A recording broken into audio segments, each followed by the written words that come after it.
right. All right, welcome back. And in case you're just joining us, it's Tuesday's edition of the program Morning Ride. And we are at that spot where we're looking at the state of governance as it concerns the state of the state.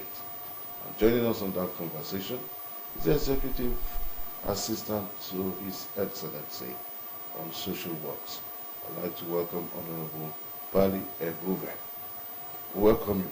Thank you very much for having me. Good morning, viewers. Nice to have you. Yeah, it's been a while since we had you on our set. That's true. And for the benefit of timid viewers out there who would want to learn from your wealth of experience, since you've been somebody who has been in governance, but with special reference to the social works which you do so well. But we might not look at that for now. The topic we'll be looking at is governance, state of the state. How would you rate where we are today in Delta? Well, like everybody will say, the governor is working. Governance is about it's a system of rules, practices, institutions, and shaping them for decision making and implementation processes. Now, when you look at Delta State as it is now, you will see that the governor actually stepped into the saddle, running rather. He didn't just come into governance to just say, okay, I'm going to have my own programs and to let go all the gains of democracy that we've already enjoyed. He went ahead to consolidate on the gains of the previous administration. Then came up with innovations. Now we know that he came on board on the platform of more agenda, which is meaningful development, opportunities for all, realistic reforms, and enhance peace and security. Yes. And if you look at that, because for you to judge somebody, you have to look at the promises that he has made. Now the question is, how far has he gone fulfilling these promises? Now let's take meaningful development. Okay. Even people outside this state are saying that, why don't you even borrow us your governor? Because of the kind of work he's put into place. You see, Delta State is seen as a construction site. Wherever you go, construction is going on. Look at the roads, those dilapidated roads, those bad roads, they have all been, taken care of. Just take a trip from Asaba here to Warri. It's just a very smooth ride. You just have a smooth ride, no wasting of time. So that means even there is ease of doing business, because instead of taking so much time, maybe initially you will say, okay, I have a business in Warri. For me to go early, I have to go a day before that day. Now you spend money for hotel bills and all that. You don't need to do that. What you have to do is just wake up early, enter the road, and you are in Warri, and you do your business and you're back. So there's ease of, so the economic life of people have been improved upon. And look at the farmers. You see, because you have access roads. These women and men, they bring their produce to the main road. When people are passing, they buy from them.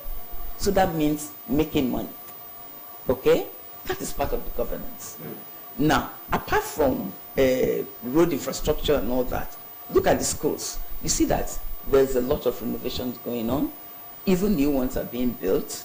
And teachers. We are not just talking of auxiliary teachers. We are talking of trained teachers are being employed to give these children quality education. Then look at our hospitals. You will see that in the hospitals, renovation Renovations are going on. New equipments are being brought into the hospitals, for better healthcare. The primary healthcare is being, promoted, and because of the new equipment and all that, it's working well. Okay. Nurses are being trained. You have healthcare officials being trained, and things are really working well. Then let's leave that sector. Let's even come to agriculture. You will see that a lot of, like, the trainings that they're giving to the youths, this Yageb and all that, they train them on how to produce crops and all that. And even skills acquisition, their capacities are being built in various trades. So you can see that the governor is actually, he's focused. He's a goal-oriented person. He's focused. He knows what he's doing. He's not just being, it's not just what do we do? He's focused on what he's doing.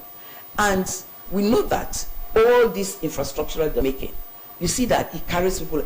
Just think about when they were moving from PDP to APC. There was a stakeholder meeting. That means he cares about the opinion of stakeholders. He would have just done it that, we are moving. But no, he went ahead to call a stakeholder meeting. Look at what's on ground. How do we go about it? He sought people's opinion. Because when you seek people's opinion, that's good governance. That means you are people-oriented. You care about the people. That's a responsive governance. You understand? Right. Yes, because you seek people's opinion. You're carrying people along. Okay. And apart from that, when you talk about accountability, I think we can say that also has been taken care of, because all that he's doing is out there for everybody. Transparency is out there for everybody to see. Okay, so I was going to ask about accountability and transparency, but Yes. I'm glad that you mentioned it, because I was going to ask if there are, what mechanisms are being used to ensure that there's transparency, especially in public spending, in the way they spend, these monies are spent. You mentioned that a couple of jobs, projects are going on in the state, infrastructural development and lights. But let's move on away from the accountability and transparency now. Let's talk about the public participation.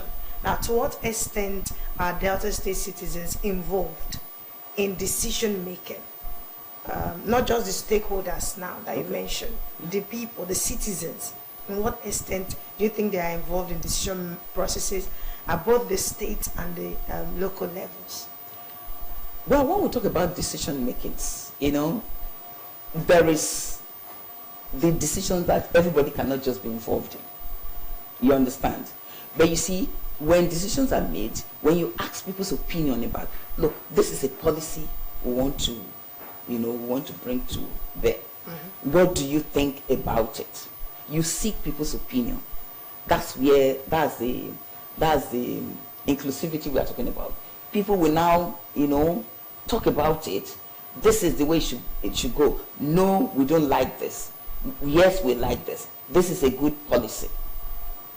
You understand? That is bringing the people, bringing the masses to also have their say.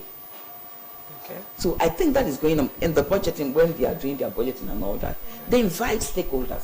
They invite people from different representatives from different exactly levels to take part. So that they will tell them, look, in this place we need this. The road here is bad. We need this there. So that way they will know how to come up with an informed budget. All right, moving forward, as far as this dispensation is concerned, it's done 2 years of good governance, and you've been able to highlight some of the indices at which he's endeared himself into the hearts of the people. I want us to look at the recent movement. I don't want to use the word defection. No, we moved. It was a movement. I want to use the word movement now. Yeah. I would just say that's a good catalyst for good governance moving Well, I believe that it was an okay movement. Okay. Why do I say this? Because a lot of thoughts were put into it, a lot of discussions and all that before the final movement. So they must have thought through, they must have seen the pros and the cons. You know, staying in PDP, how is it going to affect the state? Are we going to fare well? Because there is something like having that special connection with the national. You know, when you're just on your own, you don't really have a special link. You know, you'll be doing your own thing, but it's not like being a part of the national, that is belonging to the national party. You understand what I mean? And moreover, you know, PDP had issues. Still have it. They are still having the issues. You know, when are they going to solve these problems? And if these problems are not solved, it will affect the state adversely. I mean, it's obvious to everybody. So any leader who cares about the state, who cares about his people, will want to, you know, shield the state from those kind of adverse effects of the other party. So I think that was what informed this movement. The decision. Yeah, the decision that we should move. Okay. That the state should move to APC. So that they will be a part of the national National yes. cake. Yes, And the the New Hope national agenda. The New Hope. They want to be a part of that New Hope agenda. More through renewed hope. Yes, now, yes, renewed hope agenda, but yes. Let's talk about inclusivity. You know, you mentioned it. How inclusive is this government, the Boriwari's government, in terms of the youth Yes. and the women especially? I know you're a woman, and I know you're part of the government. But you know, is it like 1% out of 10 over 10, 1 over 10, or how? I mean, you know, the Delta State government, when it comes to gender representation, how inclusive is this? Well, the truth is, more youths have come into governance, unlike before. You understand? You have youths who are commissioners, youths who are special advisors. You know, they are holding key positions. So it's like bringing in the younger generation. How about the women? The women, well, women are being carried along. Well, like they say, Oliver Twist wants more. Of course, with the women, we want more. But that does not mean that he's not carrying us along. But we want more, of course. Right. There's always room for improvement. You understand? I am a part of the government. Right. So I'm a woman. So that means he's actually carrying us along. But of course, we need more Representation representation. from the women's angle. Yeah. Okay, so just before we let you go down, I know I didn't connect you to this discourse, but you are the executive assistant on social works. So far, so good. What's been the impact, most especially using the dividends of democracy as we round up? Okay, well, you know, before now we did some programs that you're all aware of, the drug abuse and all that, you know, that went around the whole state and all that. This time around, well, I see governor has approved. You understand? So we are waiting for the funds to be released. Right. So the idea is, by the time they go through this social work proficiency certificate exam, there's going to be a training, then they will take that exam. And that will make them to be professionals, not just somebody who just finished, who has a BSc or who has a B or something, who just say, I'm a social worker. No, it's not going to be like that. We want to remove the issue of quackery from the state. You understand? You know, governor is somebody who talks about quality work, even the road construction. He talks about quality. Anything he's doing is standards. I mean, he talks about standards. So we in the social work industry, let's call it that way, you know, we also want to talk about standards. We don't just want anybody to just come up and say, I'm a social worker. No. Okay. So for emphasis sake, when you say social works, can you please break it down? Who are they? Social workers, who are they? Yes. Social work is a profession that is focused on helping individuals, groups, communities to better themselves, to make sure that their standard of living is raised. You understand? Social work has to do with, empowering people. It has to do with addressing social issues. It has to do with promoting social change. It has to do with supporting people. Okay. It has to do with, in fact, anything that has to do with making life better for people. That's social work. Okay. All right, we'd like to thank you so much. I know the schedule is very, very busy for you. Because of the gigantic projects that you have working, because you've done it before, you do it again and again and again. So quite a lot of Herculean responsibilities on you. So I know it wasn't that easy bringing you in. But we thank you all the same for honoring us and coming to give us value by way of content. In a lot of ways, you've talked on good governance, and you've also talked on who the social worker is, what their responsibilities are, and what we should look out for. So probably by the next time we'll be able to track it down again. But I'm looking at other aspects as we move into preparation for the 2027 elections proper. So I'd like to thank you so much, the Executive Assistant to His Excellency on Social Works, Honorable Ali Agobia. Thank you so much for coming. Thank you so much. Thank you. The Appreciate pleasure is it. actually mine. Congratulations once more Yeah, thank you. on your daughter's marriage. Oh, thank you. I was actually expecting you guys.